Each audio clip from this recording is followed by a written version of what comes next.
I know Jordan 1s, the hype isn't what it used to be, but man, these are nice. After being maybe the most difficult sneaker to get for retail for quite a while, the Jordan 1 now struggles to sell even at discounted prices. That doesn't take away from the fact that this is simply one of the most classic sneakers of all time. And the latest pair from Jordan Brand might be the best colorway of the ones we've seen this year. And in this video, I'm going to be reviewing the Jordan 1 High Latte.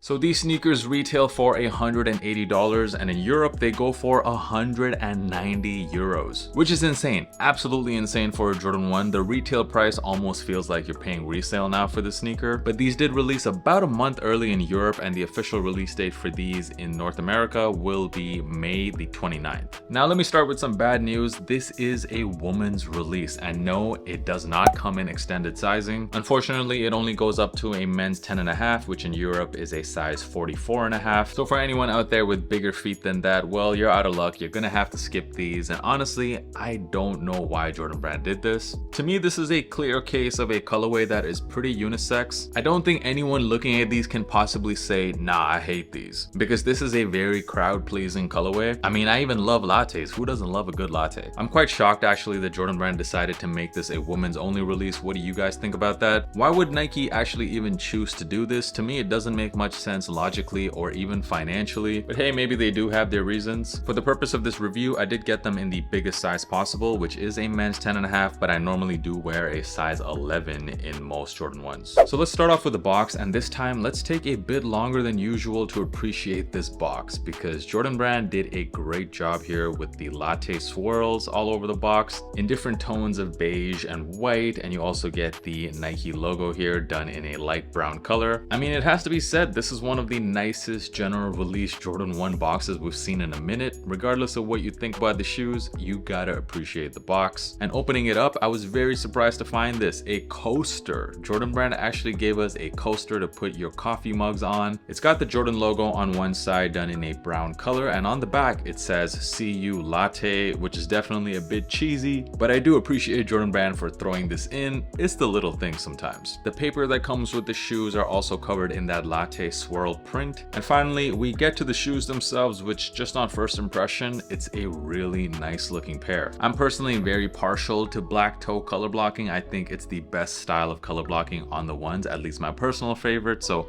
maybe I'm a bit biased in saying this, but I do think this is a very nice looking colorway. The combination of the black with the light tan brown color on the back, I think just looks great on this model. What do you guys think about this colorway? Let me know in the comments. The pair also makes me think a lot about the Jordan 1 Rust Pink, that Art Basel colorway from several years ago, which happens to be one of the highest reselling pairs of Jordan 1s of all time. You can get these, the Jordan 1 High Latte, for pretty much 30 times less the cost of the Rust Pink, and I don't really think it's all that much different. And you can literally say the same about the Green Glows, which released earlier this month. That pair as well you can get right now for under retail, and it's pretty much an identical colorway to the Jordan 1 Igloo, which is going for almost 20 times the resale price currently on StockX. In terms of quality of the leather, it's nothing really special for Jordan Brand. I mean, it's pretty average leather compared to some of the recent releases like the Dusted Clay pair, for example, that had some really nice materials on there. These definitely feel a bit average. It doesn't feel stiff though, so it's definitely some pretty soft leather. I mean, in comparison, if you want to compare this pair to the Jordan 1 Mocha, which a lot of people are comparing this shoe to, the leather on this is definitely way better than you got on the Mocha ones. On the back, we have these nubuck panels, which are done in a very nice tan brown color. You also get the Jordan Wings logo debossed into the shoe, done in black. The Nike Air logo can be seen on the tongue as well, done in black, and you get a white mesh tongue. The standard laces which come with this pair are done in black, which I definitely think are the best look for this shoe. But in case you wanted to switch things up, Jordan Brand does provide a white set of laces as well, but I would personally definitely leave the black on there. And down on the outsole of the sneaker, you get that same tan brown finish to round it off. But now let's take a moment to appreciate one of the nicest nicest features on the shoe, and that is the insole. I know it's just an insole. You're never actually gonna see it when the shoes are on your feet, but we gotta appreciate it nonetheless. It also features these latte swirls, but it's done in a much darker color. It has the number 23 written on there on the left one, and it's done in a very interesting swirly font as well. And you got Nike Air on the right insole. I think these insoles look absolutely sick. I want to hear your comments. What do you guys feel about the insoles?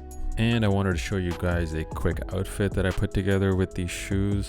I went with some very pastel, like spring type of tones here. The shirt I'm wearing is from Cause. I'll leave you a link to it in the description of this video. The pants are some corduroy pants from Levi's. I found them actually at a thrift store, but they are, I believe, the Levi's 569. And I'm rocking the Jordan 1 Latte here, and I just like how all the colors come together with this fit. This is just how I would rock these shoes. For sizing on these, so I ended up going, like I said, with the biggest size available, a size 10.5. And on feet, they do feel like a sneaker that is a half size too small on me. They're not uncomfortable per se, because like I said, the leather on this is quite soft. So you could technically get away with going a half size down. In fact, if you actually take out the insole, then it really is totally fine, in my opinion, to go down half a size if you normally wear a US size 11. That's what I've done in the past with some women's releases of the Jordan 1, and they fit me just fine because you get some pretty nice insoles with this pair. You might even want to preserve those insoles, so taking them out is maybe not a bad idea. But if you normally do wear a size 11 and below, then I would suggest going with your true size. I know this is a women's release, so typically women's pairs are a bit narrower, but I really don't think it's going to make a big deal with this pair because the leather on there is quite soft, so you can get away with going with your true size. Unless you have some really wide feet, then I would suggest going a half size up. Here in Europe, at least, this pair is sitting pretty much everywhere in a full size run, including on the Nike app. And I think you can expect pretty much the same in the US as well. I know a lot of Jordan 1s have been selling out in the US, even though they're sitting in Europe. This might be one of them just because it's a very clean colorway. But because the hype on Jordan 1s is completely dead, it's hard to say. I predict that these won't sell out immediately. If you somehow manage to get this pair on sale, however, I think this is an absolute steal because it's not very often you get such a nice looking colorway of the Jordan 1. You can maybe try right now to get these for under retail on StockX and maybe have some luck there. I'll leave a StockX link in the description. Otherwise, I would wait for these to release and just watch how they're doing on Nike, if certain sizes are selling out or not. Patience does save pockets, so maybe, just maybe, these might go on sale and you'll get them for a steal. Overall, don't let the lack of hype fool you. In my opinion, this is an excellent looking colorway of the ones, especially if you were a fan of the Jordan 1 Mocha. I love the light brown tones on these. It's releasing at the perfect time of the year, a spring summer shoe definitely. In my humble opinion, this is the best colorway of the ones to release so far this year, but I want to hear from you guys. What do you think about the Jordan 1 Latte? Leave a comment. And if this happened to be your first time on the channel watching one of my videos, well, I drop content just like this, sneaker content, fashion, vlogs, all kinds of good stuff. So make sure you hit that subscribe button because I'm dropping tons of content every single week. Follow me on Instagram as well. That's where I post most of my outfit inspirations. And while you're at it, if you're looking for some listening content, make sure you check out my podcast as well, the Kickback Pod. All of the links can be found in the description. Thank you guys so much for stopping by and for watching this video. I'll catch you guys in the next one. Peace.